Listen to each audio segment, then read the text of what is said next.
everyone, and welcome to this week's episode of Happening Now with me, Tim. This is the second to the last episode of Season 1 of Happening Now, which is just gnarly to think about. And we're gonna have a great last episode in store for you guys. You know, unless something super tragic happens.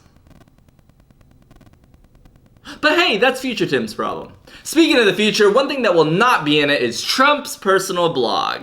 After being thrown out of every social media platform for his involvement in fueling an insurrection, you know, that tiny little terrorist attack that almost killed a bunch of people in Congress, to which a little bit less than half of the members of Congress responded with,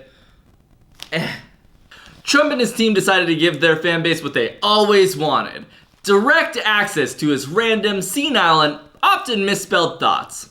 And after a whopping 30 whole days, his team put out a statement saying that they were shutting it down indefinitely.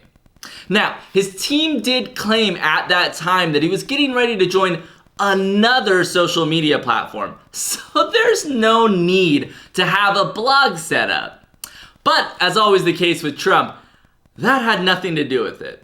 Instead, and as anyone who even just looked at that dumb glob of orange trash would expect, it was really about him getting super pissed that people were making fun of the fact that nobody really looked at his blog posts. And look, as the king of creating stuff that people don't really look at, I kind of get it. But here's the thing, at least I don't give up like a little baby after a month of people not watching my stuff.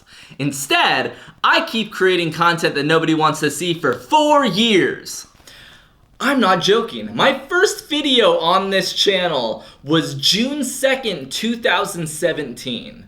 I'm starting to think that either my ego is unshatterable or it was never there to begin with. Cheers to 4 more years. Moving on, I just wanted to give a little update about the COVID vaccination progress. Over 50% of people in the US have received at least 1 dose of the COVID vaccine, with about 41% being fully vaccinated. And now, many state governments are trying to give out incentives to get those last few people vaccinated. These incentives range from California, who has a lottery program in place to give out $1.5 million to 10 winners, all the way to West Virginia, who has decided to give out guns? Trying to end a pandemic by using an epidemic. Classic West Virginia.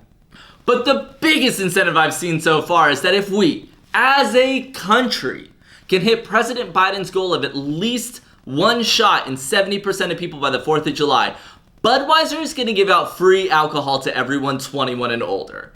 And if free, only slightly crappy American beer isn't enough to get you vaccinated, I'm not sure what is.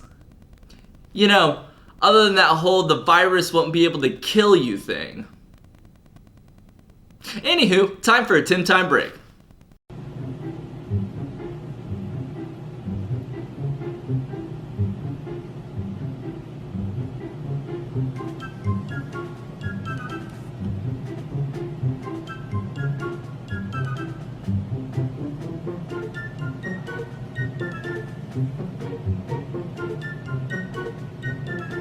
Finally, let's dive into our last story for the week as we get an update on President Biden's infrastructure package. There has been a ton of work that has gone into this, and both sides of the aisle seem to be, in very small, almost impossible to seem ways, working with each other to get this passed. President Biden is continuing his talks with lead Republican negotiator Senator Shelley Moore Capito today, as both express some optimism that they're actually getting somewhere. However, there seems to be a strong sense that even after these conversations, Republicans are going to force Democrats to pass this bill using budget reconciliation, a tool used to bypass the 60-vote filibuster. And there's just one problem with that. Because God forbid anything in this government be easy. The Senate Parliamentarian this week said that Democrats would only be able to use budget reconciliation 1 more time this year. Which brings us to our real last story, which is, who the f*** is the Senate Parliamentarian and how much power do they actually have? Which, in her defense, is what I think when I hear about any position in politics. A